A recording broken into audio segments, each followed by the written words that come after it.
war Putin can't lose. Now, are we underplaying the significance of what we are sitting on? And I worry. I worry that we are dismissing the war in our conversations as something that is going in one direction and is going to lead to a certain conclusion. Now, folks with nuclear weapons don't lose wars. And we need to think about it. I think we have been ignoring that. And my final point, I think it's on the economy. Again, the risk report says cost of living, and in a sense, proxy for economy, is the most important current risk. If you talk to everyone, there's, for me, naive optimism. Oh, we are back. Inflation has peaked. China is back. And the economic prospects are huge. You hear the other economists in certain closed-door meetings, and they are cautioning you that we are entering a new phase where interest rates will remain high, where inflation is not going to go down. The nature of our transactions have changed, perhaps for a significant period of time ahead. And yet you see a euphoria. It's interesting. I hope that the optimists win. But I hope that naive optimism doesn't fuel the risks, and we have to live with the risks that are exaggerated because we have not paid enough attention to some of the systemic and underlying forces that have perhaps changed this decade. So, listening to all of you, you've all talked about different things. Do we think, it's really interesting because the theme of WEF is cooperation in a fragmented world. Are we thinking of risk and the solution to those risks in a siloed, fragmented way? Because if children are behind in reading and they're going to school hungry, they are not growing up to be effective, productive members of society. Ngaire can't hire them. If we're looking at climate change, you may have to think of storms in California, you may have to think of relocating things. All of these things are interconnected. Do you feel that we are too siloed in our thinking about the solutions? Yeah, I think one of the silos is the silo between what happens at national level and what happens at global level. And there's too much of a tendency of people either to say that global cooperation can solve all these problems, when actually a lot of these problems need to be solved by national governments. Hunger, and the development crisis needs to be solved at national level, but with some international cooperation support. So the international cooperation needs to proceed in the areas which permit governments to do things which they couldn't otherwise do. So the debt crisis is not an inevitable crisis. We actually have the institutions, we have the mechanisms to prevent the debt crisis creating a development crisis. We have institutions like the IMF, the World Bank, and regional development banks. We have to absolutely focus on sweating them and not asking them to do a million other things, but asking them to do this one urgent thing, which is to cooperate, to permit governments to then serve their populations.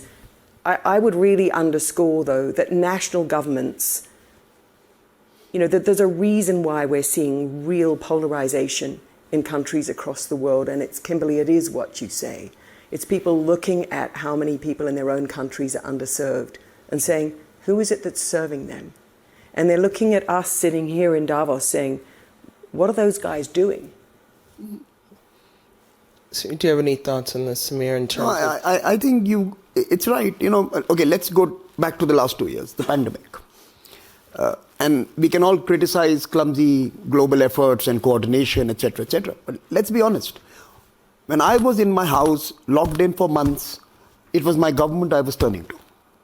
When there was crisis, it was my government, my prime minister, our cabinet, our health ministers, our health systems, our second and third tier of governance that we were turning to.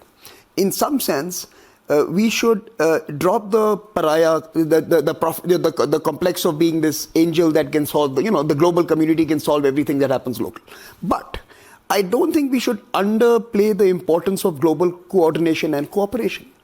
So it tells you both things. It tells you the importance of national governments and expectations of people from those. So in a sense, the response has to come from national governments. But I believe that the pandemic also tells us a second story, that we literally tied the hands of national governments in the emerging and developing countries. So here the citizens were looking at them, looking up to them, wanting vaccines. And here were rich countries holding the vaccines. Right? Now, I think international cooperation that allows national systems to deliver is the ideal framework. It's not going to be easy to achieve that because increasingly, some of the most important essential services and needs of people are no longer served by the public sector. They're in the private domain. And governments all over the world are struggling to mobilize their private sectors in the direction of action that they seek. And I think that's the cost of believing in markets or believing in the power of markets to be efficient. So I think somewhere along the way, there's someone in the room who works on values and ethics. I think somewhere along the way, we need to now internalize that markets may be efficient, but they may not be effective. And I think that learning from the pandemic is important, that global marketplaces is not global cooperation. If we leave the emerging world and the developing world to the market forces, you're not necessarily going to achieve the right outcomes. Oh, we will create green finance. No, it's not going to happen like that. Unless you have, I was telling someone, unless a big developed city in the world, one of the big four, goes down to a hurricane, or goes down to a super cyclone, or goes down to a climatic event, we are not going to see war on climate change. As long as sub-Saharan Africa and Asia and South Asia continue to be flooded, it's going to be, let's have a Bono concert and get some money and send it to them.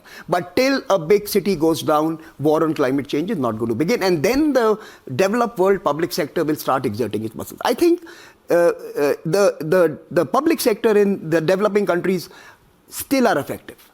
Limited means all the inefficiencies of their realities, but the public sector in the developed world has forgotten how to govern. Incentives has become their only way of managing their companies. They've forgotten that there are sticks to be used sometimes. During the pandemic, they used some of it. I think that's a good lesson. I hope they can use it more.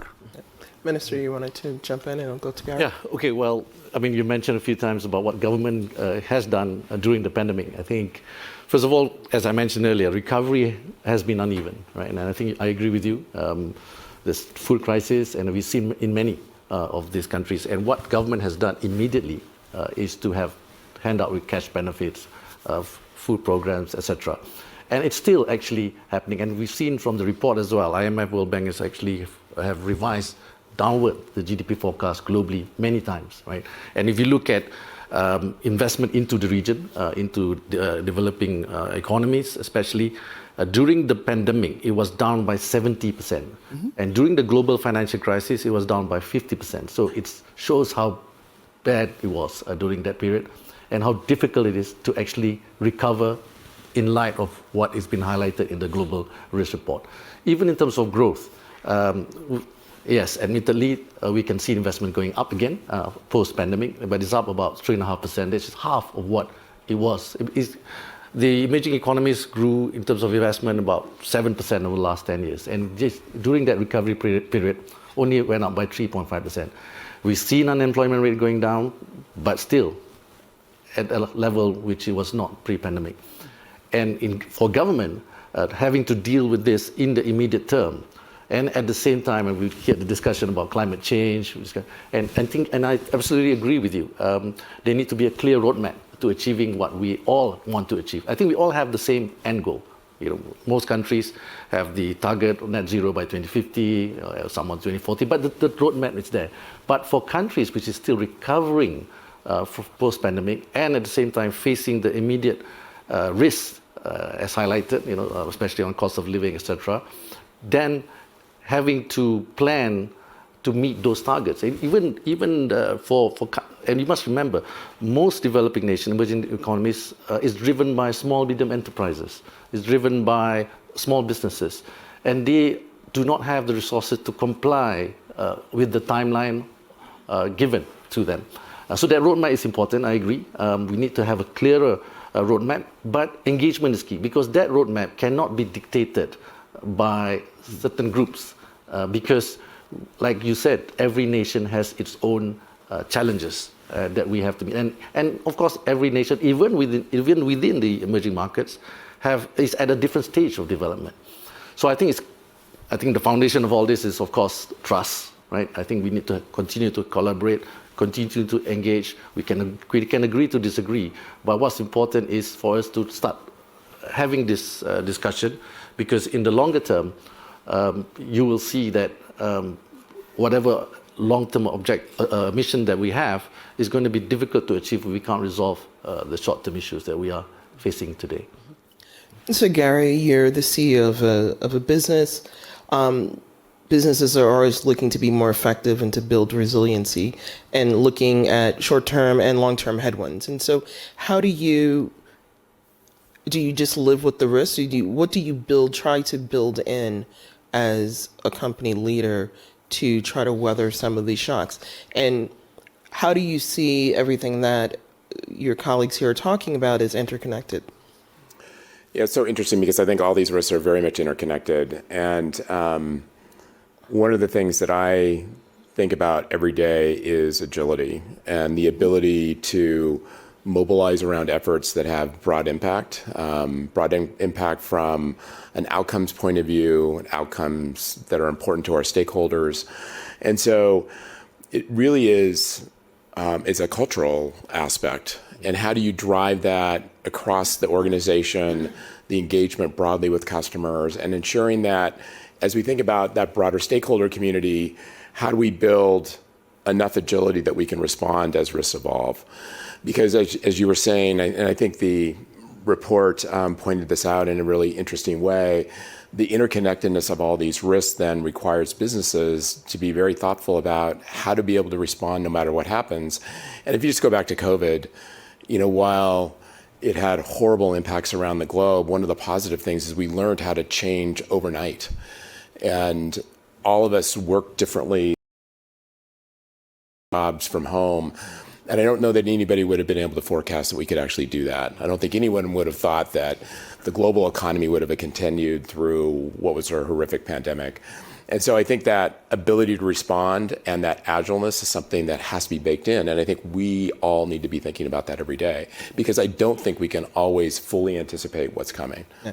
But I think one point on the pandemic is that not everyone was a white-collar worker who could work from home. And That's so right. if you were delivering groceries or Amazon boxes or a first responder, you were working. And I think the pandemic helped us see that that's an inequality gap in many ways. People who had no other choice but to brave the streets of, New York, name a city around the world to do their job. And so there obviously are personal health risks associated with that, but potentially many of us who are here were able to see that there is disparity and that, there is a privilege that we were all able to sit on our couch and work from home. But it definitely did highlight that disparity, but it also created a whole new set of jobs that didn't exist before. Right. And so DoorDash delivery people and a lot of other roles got created almost overnight that has spurred what has been an incredible demand for talent at all levels. As we think about the global economy going forward, it's so interesting to see a world where labor is still incredibly tight at very different levels across different strata. So, Can I jump in on that, sure. Ngaire? Because I think it's exactly that kind of innovation and agility that we now need to apply to, the food crisis I'm talking about. The food crisis, the fact that children in wealthy countries are hungry is what you're saying, Kimberly, because their families came out of COVID very, very fragile and weakened, having lost livelihoods. But it did show us that governments can do when they need to, right? But I just want to underscore, there is no shortage of food in the world. Correct. The world has plenty of food to feed every child. And let's not forget, when a child lacks food, they suffer stunting, which means they can never catch up. Their brain literally cannot develop. So there's plenty of food in the world. So the solution to the food crisis is within our grasp. It is about cooperation. It is about, if we go back to the brilliant work of Amartya Sen and John Drake, it's about putting cash in the hands of poor families so they can buy food and food markets can work. It's that simple. So we can do it. Okay. We're going to go to questions. And please stand and introduce yourself quickly. Yes? Right here in the front. Right there. Thank you. I'm Dr. Mandeep Rai, and thank you for the shout out regarding being the author of the Values Compass. Thank you. In terms of people. Really, what we're talking about is how to manage people's lives and livelihoods. Do you feel that if you were to concentrate on one domain or one value, what would each of you say was the one thing that could give us the most bang for our buck? If we were to concentrate on this, we would get the biggest certainty in this very uncertain world. Thank you. Does anyone want to tackle that? Let me go. Or let me take a go. I think we have to rebuild communities here. So I think for me, the idea of being part of communities is important. And it is communities that got us through the pandemic. Listen, governments were actually caught napping, right? To be honest, the first few months, whether you were in the US or you were anywhere else, the governments had no clue. It was communities that rallied. And I think that camaraderie of the ability to actually relate to each other, empathy and connect and connectedness, I think is really important. Even for big mega responses, it is communities that will eventually respond to it. And those communities, I'm not necessarily describing those. I think that's a long answer. But communities of purpose, communities of care, and communities of action. These three communities are important. We saw the pandemic give us a glimpse of the power of these communities. And I think that's something we should be investing in. For me, it's dignity. And it's dignity because if you strip people of their dignity, they become fearful, angry, and desperate. They have no stake in a system that's not giving them a minimum of dignity. There's no dignity to having a job which pays so little. You know, there are places in the United Kingdom where food banks have been opened in hospitals because the people who work full-time in the hospitals are not earning enough in this food and energy crisis to buy their own food. That's not dignified for these hardworking people. So for me, it's dignity. We should start there. And I would go back to the earlier comment on community, and I think interconnectedness now really matters, and it creates power in society, and that interconnectedness ultimately raises the awareness of all of these issues, that if we didn't have that, I don't think we could accomplish anything. Yeah. Well, to me, you have to go back to basics. You've got to go back to fundamentals. It is all about human development. We're looking at growth, but we've seen the growth has been very uneven. And we touch a bit on digital. I think that's something that we also need to bear in mind. The digital divide is widening, and this has impact on growth and the GDP per capita of countries. So I think we need to be mindful that the gap is growing, and one way to address it is the advancement of technology that should be shared with all. Okay. Any other questions? Sure, in the front.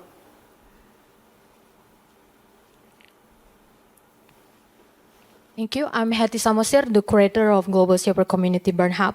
Considering we have enough capital, scientists, innovators, other supporting resources, why it seems like we have not done much yet? What have been stopping us from taking risks to tackle those issues? Is it because we are shy or coming back to being selfish? Yeah. So we should be taking more risks. Why aren't we taking more risk? I don't think you're taking risks if you deploy money to serve humankind. I think that's the problem. Deploying capital to where it is required has now become risk. And that's the financial architecture that needs to be radically reformed. If you're responding to climate change, and so what if you're putting money into Africa or Latin America? That's a global challenge. It's upon us. And we have to find ways of, yes, I agree with Professor Woods, of incentivizing investors or protecting their investments. So can we have mega giga schemes that protect investors on the one hand, but on the other hand, price capital in a manner that recognizes that climate risk is bigger than any other political risk that decides the cost of capital. If climate is the biggest risk, why is political risk of a country considered bigger than climate risk? If we have global climate response that is an imperative, then we must redeploy and think about the financial architecture. So I think the idea that putting capital where it is required is risky is for me fundamentally flawed. Yep. But for me, it's about government. Because the really big risks and problems that the world faces at the moment actually need government to create the conditions for solution. You can't win wars by leaving markets to work. You can't face climate change down, leaving markets to work. You can't deal with the development crisis purely in market-based. So we need governments. So what's happened to governments or government around the world? I would say this, I'm Dean of a School of Government, but the reason why I've built a School of Government at Oxford is because for the last 30 years, we've seen governments disdained. People talk about, politicians, imagine being a bureaucrat. Actually, we need some of our best, smartest, most innovative, agile people in the public sector, not because they will do what the private sector can do, but because we need them to create the ecosystem that unleashes the private sector to do its absolutely best. And until we get real about that, until we start talking about working in government, working as a politician, something which is respected, something which we give value to, something which we applaud and nurture and encourage our very best people to do, I think it's hard to solve these problems. I want to make sure everyone is able to get their questions in. Any other questions? Yes, sir, there. Hello, another youngsters, Global Shaper Community Lausanne. One question that I have now, we've seen, the winds of war coming back to Europe for the first time in a while. And now many countries are calling, as we are seeing, that our, for example, military expenses are not enough to protect our own countries. I'm Italian originally, and I've seen that also my country has not fared well in that sense. We spend a lot of money on, paying the salaries, of course, of our armed forces, but we don't spend nearly enough in the technology that is necessary. At the same time, as a young person, I feel the imperative of tackling those kind of issues, but resources are limited. So do you have any kind of advice on how the frameworks for which we allocate resources and incentives should bear these two very different priorities?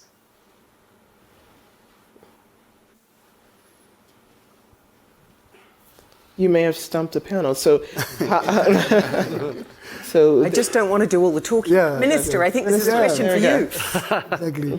Well, that's a tough question. Right. It is a balance that I think EU has just realized. A lot of investment has been made, but not as much as because there's never been a war in 100 years in Europe, right? So I think from my perspective, as an emerging market, we also never really invest much in defense, right? We've been spending a lot on education and healthcare.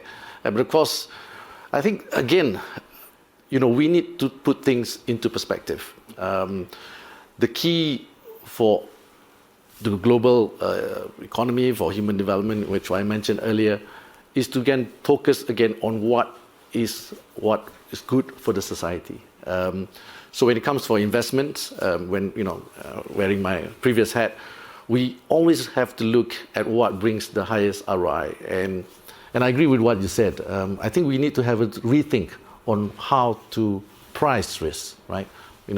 When we were in school, we learned about capital asset pricing model and all that. Then we understand the risk premium, but things have changed, right? Because again, perhaps we'd have to then factor in what you just said into that risk premium, right?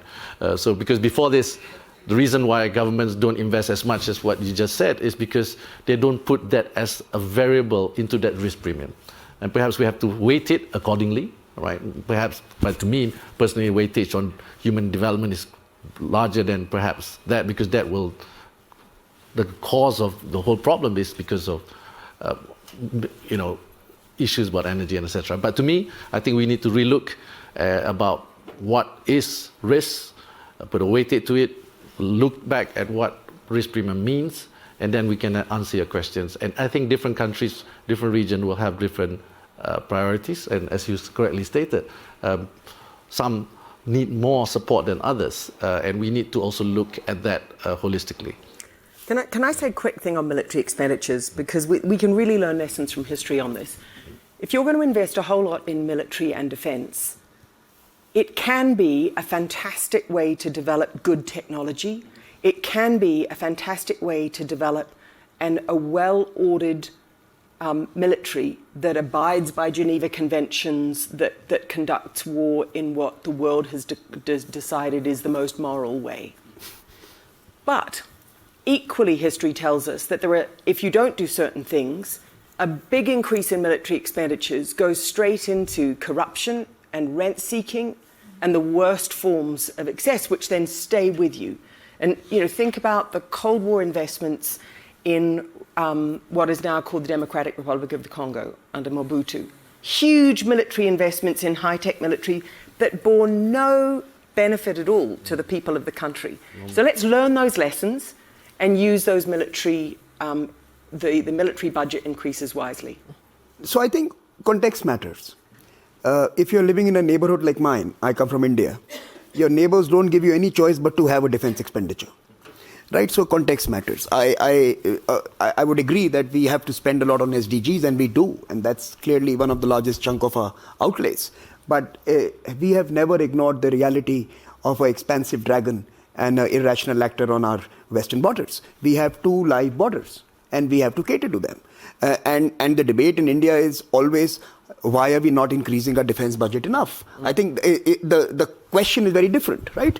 So sometimes your neighborhood forces you to, and perhaps Europe has learned that the hard way. We have endured that for a while now, since pretty much our birth. We've had to manage 2 borders, right, since we were born as a nation. That's one part. But the second part is that that's also true for our neighbors. Right? Our investing into our defense budget also means that others in the neighborhood who are inimical to us are also investing in the budget. And that's the point Professor Woods was raising. Now, because Pakistan was investing into the army, military, industrial complex so much, the army took control of the country. So you have simple producers that are produced by the Fauji Foundation, one of the foundations run by the country. So I think that's the perverse outcome of putting too much money into your defense establishment, that you actually corrode democracy to the extent that when there are floods in Pakistan, the army has to come and rescue them.